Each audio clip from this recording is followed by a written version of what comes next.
You want to know what the worst birthday gift request sounds like? Let me tell you exactly what my wife told me when I asked her what she wanted for her birthday this year. We've been fighting for months. Every conversation turned into an argument. Every attempt I made to fix things got thrown back in my face. The house felt like a war zone where we were both walking on landmines, waiting for the next explosion. I was exhausted. She was exhausted. But I figured her birthday might be our chance to reset. Maybe if I could give her something she really wanted, we could find our way back to each other. So 3 weeks before her birthday, after another silent dinner where we ate like strangers sharing a table, I decided to try one more time.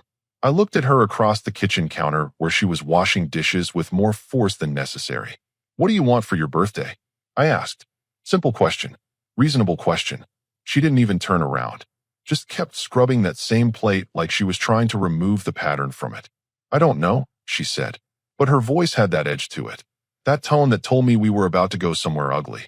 "Come on," I said, moving closer. "There has to be something. A trip? Jewelry? That spa weekend you mentioned." She finally turned around, and the look on her face. I'd seen her angry before.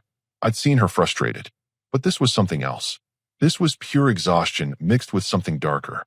"You really want to know what I want," she said, her voice getting louder with each word. "Yes. Tell me. You want to know what would make me truly happy for my birthday?" I nodded, thinking I was about to hear about some expensive gift or elaborate gesture I'd need to pull off. She looked me straight in the eye and said, "You disappearing would be my best birthday gift." The words hit me like a physical blow. Not because they were unexpected, our marriage had been falling apart for months, but because of how she said it. With such conviction, such relief, like she'd been holding this truth inside for so long that finally saying it out loud felt like exhaling after holding her breath. "You disappearing would be my best birthday gift," she repeated, just to make sure I heard her correctly. "That's what I want. For you to just not be here anymore." I stood there in our kitchen, surrounded by the life we'd built together, and felt something inside me go completely cold. Not angry cold, not hurt cold, calculating cold. She turned back to the sink, apparently satisfied that she'd finally told me the truth. The silence stretched between us like a chasm that couldn't be bridged. But here's the thing about getting exactly what you ask for. Sometimes it comes in ways you never expected. I looked at her back as she continued washing dishes, probably feeling lighter now that she'd finally said what she really felt. And I made a decision right there in that kitchen. If disappearing was what she wanted for her birthday, then disappearing was exactly what she was going to get. But my kind of disappearing was going to come with a surprise she'd remember forever. "Okay," I said quietly. So quietly she probably thought I was just accepting defeat again. She had no idea I was accepting her challenge. The next morning, everything changed. But not in the way she expected. I woke up before my alarm, made coffee, and sat at the kitchen table like I always did. When she came downstairs, she looked almost lighter, like telling me she wanted me to disappear had lifted some invisible weight off her shoulders. "Morning," she said, actually making eye contact for the first time in weeks. "Morning," I replied, taking a sip of my coffee. She waited for me to say something about the night before. To apologize, maybe, or to start another fight about how cruel she'd been. But I didn't give her either. Instead, I just nodded and said, "I heard you loud and clear." Something flickered across her face. Confusion, maybe. She'd been expecting drama, tears, or at least an argument. What she got was calm acceptance. Over the next few days, I stopped doing all the things that had been causing our fights. I stopped trying to plan date nights she didn't want. I stopped suggesting we talk through our problems. I stopped leaving little notes or bringing her coffee in the morning. She noticed. How could she not? But instead of being concerned, she seemed relieved. "You've been different," she said one evening as we passed each other in the hallway. "Have I?" I asked, not stopping to elaborate. "Yes. More. I don't know. Peaceful. Peaceful." That's what she called it when I stopped fighting for our marriage.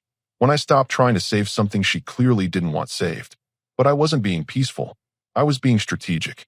While she was enjoying this new version of me that didn't pressure her or demand her attention, I was quietly taking care of business. I started organizing our financial records, making copies of important documents, and researching exactly what I'd need to do to disappear the way she wanted.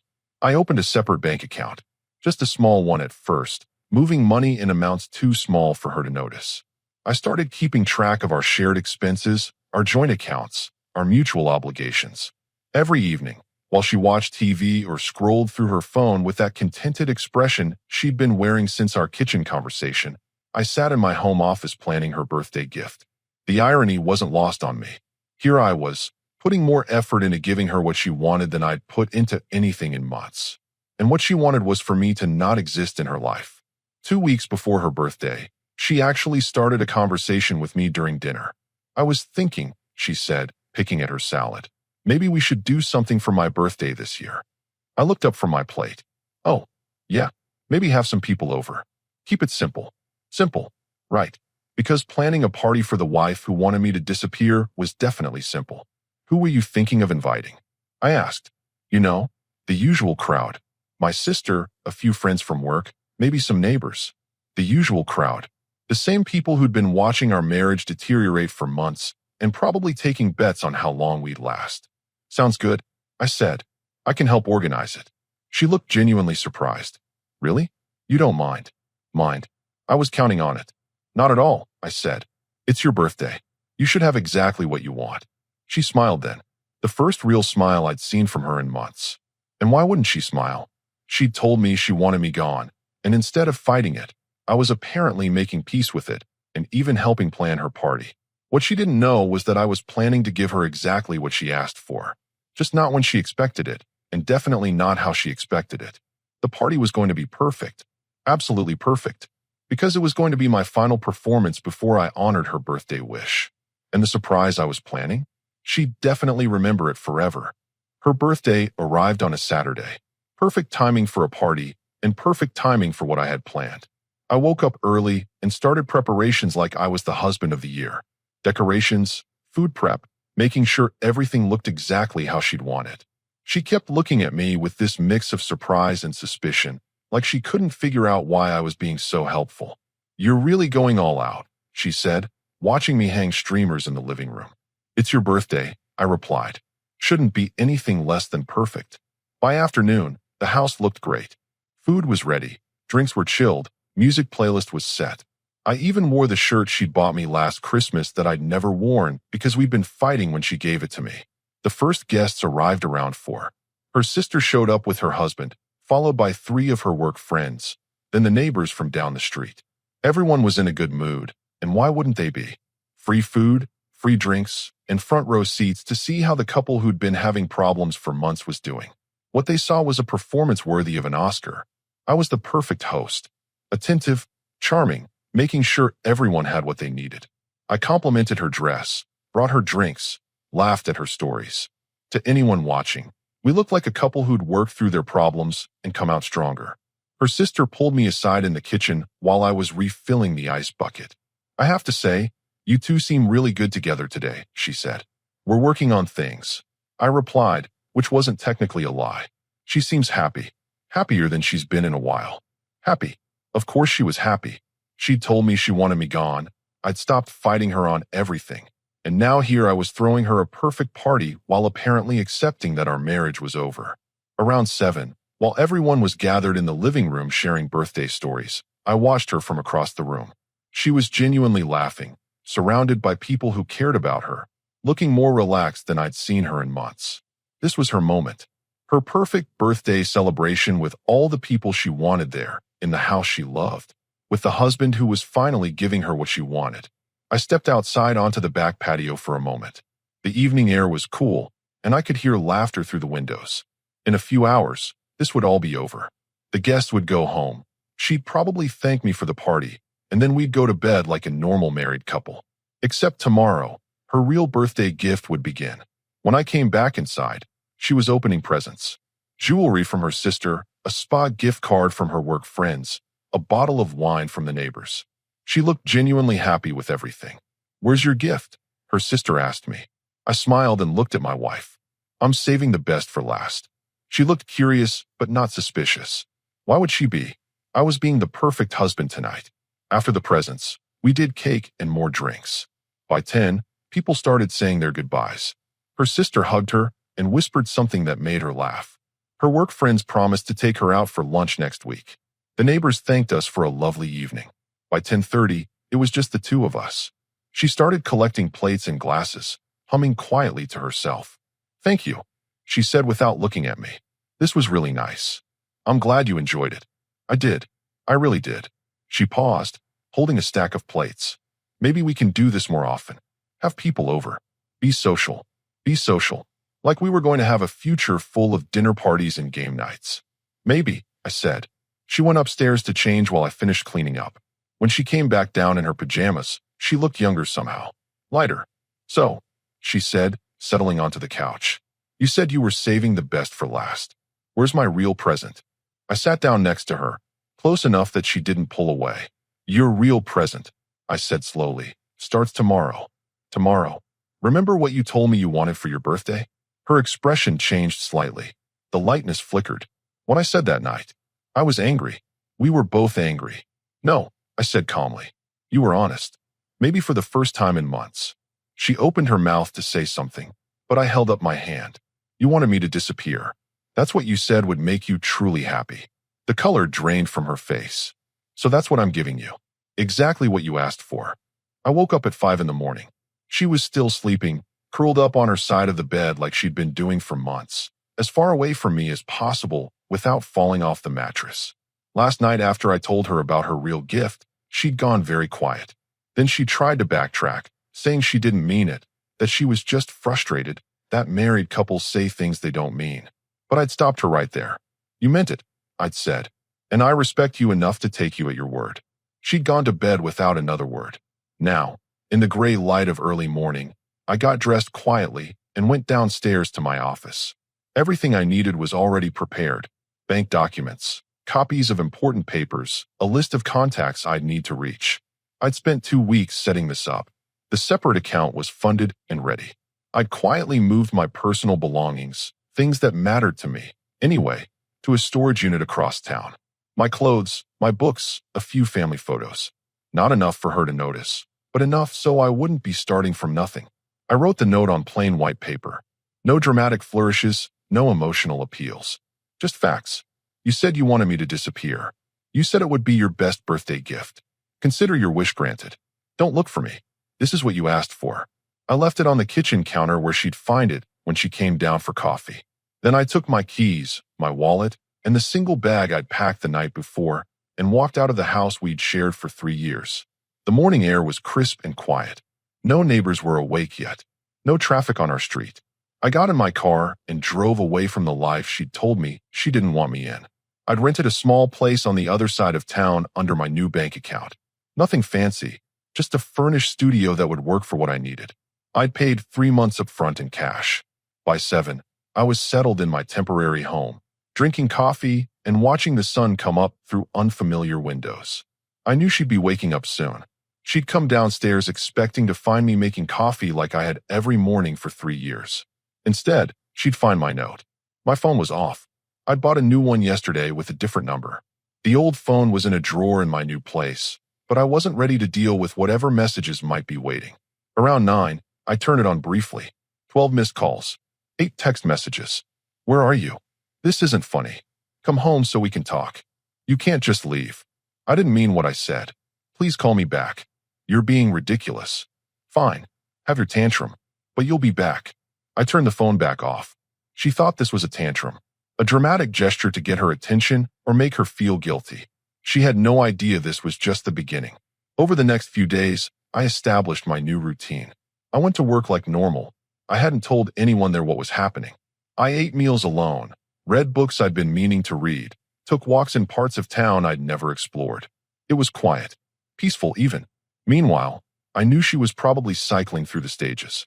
First confusion, then anger, then maybe panic when she realized I wasn't coming back after a day or 2 like she expected. On Thursday, 5 days after I'd disappeared, I drove past our house on my way home from work. Her car was there, but so was her sister's. Reinforcements had been called in. I didn't stop. Friday, I checked my old phone again. 23 missed calls now. The text messages had gotten more desperate. "Everyone's asking where you are. I told them we had a fight, but you'll be back. How long are you going to keep this up? I'm starting to get worried." "Okay, I'm sorry. Is that what you want to hear? This is crazy. Just come home." Worried. Now she was worried. But this was what she'd asked for. Me, gone from her life. Her exact words were that it would make her truly happy. I was just making sure she got the full experience of what she'd requested. The real surprise was still coming. By the second week, the panic had fully set in. I knew because her sister started calling my work. My secretary mentioned that someone had been asking for me, claiming to be family, wanting to know if I was okay. Should I be concerned? She asked me Monday morning. No, I said. Just some personal drama. Nothing that affects work. Personal drama. That's what our marriage had become. I also knew she'd been to the police. A friend of mine who works dispatch mentioned they'd had someone file a missing person report that got dismissed pretty quickly. Guy just walked out after a fight with his wife. He said over beers Thursday night. Happens all the time. They told her unless there's evidence of foul play, it's not really missing if he left voluntarily. He had no idea he was talking about me. The old phone now had 47 missed calls and more text messages than I cared to count. The tone had shifted from angry to desperate to something approaching genuine fear. I found your note. We need to talk. I know you're getting these messages. Your boss says you're still working. Why won't you come home? I'm sorry, okay? I shouldn't have said that. People are starting to ask questions. I don't know what to tell them. Please just call me. 5 minutes. I'm scared something happened to you. This isn't what I wanted. That last one made me laugh. Not what you wanted. She'd been very specific about what she wanted. Friday of the second week, I decided it was time for phase 2. I'd been patient. I'd given her the full experience of having me disappear from her life. She'd gotten exactly what she asked for. 2 weeks without me around, without my presence, without having to deal with me at all. Now she needed to understand what that really meant. I drove to the house at lunchtime when I knew she'd be at work. Using my key, I went inside to collect a few more things. But more importantly, I left some documents on the kitchen table. Divorce papers, already filled out, already signed by me, along with copies of our financial records showing how I'd quietly separated our accounts over the past month, how I'd moved my direct deposit to my new bank, how I'd removed my name from utilities, subscriptions, anything that tied me to that house. I also left the house keys, car keys to the car that was in both our names, but that I'd been making the payments on, credit cards that I'd already canceled, and one more note. You got what you wanted me gone. But disappearing means disappearing completely. The financial support disappears. The shared responsibilities disappear. Everything I brought to this marriage disappears, just like you requested. When she got home from work and found everything waiting for her, she'd realized this wasn't a tantrum or a dramatic gesture. This was me honoring her birthday wish with surgical precision. I went back to my studio and waited. The phone started ringing at 6:47 p.m. I let it ring. By 7:30, there were already 6 new voicemails. You can't just file for divorce without talking to me. This is insane. Come home so we can work this out. You can't take away everything and just leave. I never asked for this. You're being cruel. Please, we can fix this. But she had asked for this. She'd been very clear about it. She'd wanted me to disappear. She'd wanted her life to be better without me in it. Now she was getting the chance to find out if she was right. 3 weeks after her birthday, she finally found a way to reach me. I was at my new place on a Saturday evening when there was a knock at my door. I looked through the peephole, and there she was, looking like she hadn't slept in days. Her hair was pulled back messily, and she was still wearing her work clothes from yesterday. I opened the door, but didn't invite her in. We need to talk, she said. Do we? Don't do this. Don't act like you don't know why I'm here. I leaned against the doorframe. She looked around at my small studio, taking in the basic furniture and the boxes I still hadn't unpacked. You filed for divorce, she said. I did, without even discussing it. What was there to discuss? You made your feelings pretty clear. Her hands were shaking as she crossed her arms, trying to look more composed than she felt. I was angry when I said that. People say things when they're angry. You weren't angry, I said calmly. You were honest. Maybe for the first time in months. That's not true, isn't it? When was the last time you were actually happy to see me come home? When was the last time you looked forward to spending time with me? When was the last time you didn't act like my presence was an inconvenience? She opened her mouth to answer, then closed it. I gave you exactly what you asked for, I continued. You wanted me to disappear. I disappeared. You wanted your life to be better without me. Here's your chance to prove it. I can't afford the house payments alone, she said quietly. That's not my problem anymore. The utilities, the car payment, the insurance. All things you'll need to figure out now that you have the independence you wanted. She stared at me like I was a stranger. Which, in a way, I guess I was. This isn't what I meant, she said. What did you mean then? When you said you wanted me to disappear, what exactly did you think that looked like? I don't know. I thought maybe we'd separate for a while. Get some space. Work on ourselves. While I continued paying for everything. While I waited around hoping you'd decide you could tolerate me again. That's exactly what you expected. You wanted all the benefits of not having me around with none of the consequences of actually not having me around. My neighbors were probably getting an earful of this conversation, but I didn't care. I've been thinking about what you said, she continued. About how I acted. You're right. I was taking you for granted. Were you? Or did you just realize that having me gone meant having to handle everything yourself? She flinched. I can change, she said. I'm sure you can. But not with me. Why not? I looked at her standing there in my doorway, 3 weeks after she'd gotten exactly what she asked for, now desperate to undo it. Because you killed something when you said what you said. You didn't just tell me you wanted space or that you needed time. You told me that your life would be better if I didn't exist in it. I didn't mean it like that. You meant it exactly like that. And you know what? Maybe you were right. Maybe your life will be better without me. Now you get to find out.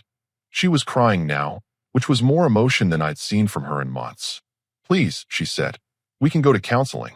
We can work on this. No, I said simply. We can't. I stepped back and started to close the door. You're really going to throw away 3 years of marriage over one thing, I said. I paused with the door half closed. I'm not throwing anything away. I'm just honoring your birthday wish. You said disappearing would be your best gift. I made sure you got exactly what you asked for. Wait, she said, putting her hand against the door. Please don't do this. I looked at her one more time. The difference between us is this. When you said you wanted me gone, you meant it. When you say you want me back, you're just scared of the consequences of getting what you wanted. I closed the door and locked it. She stood outside for another 10 minutes, occasionally knocking and saying my name. Then I heard her footsteps walking away. 2 days later, the signed divorce papers arrived by mail. She'd made her choice. Just like I'd made mine the night she told me her birthday wish. Sometimes you get exactly what you asked for, and sometimes that's the last thing you actually wanted.